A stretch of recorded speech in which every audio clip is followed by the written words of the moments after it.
if you take a simple hand towel and fold it and slide it under each side of the Guardian connection, you gain about 1.5 inches, giving you about 13.5 inches between the table and the top of the Guardian.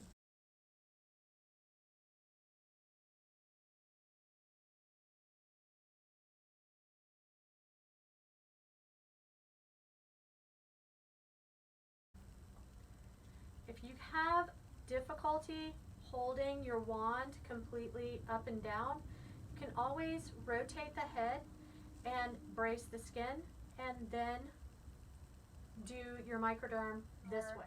Neuroteris Pico probes. I use them in my private practice daily. So I'm going to work here on the chest.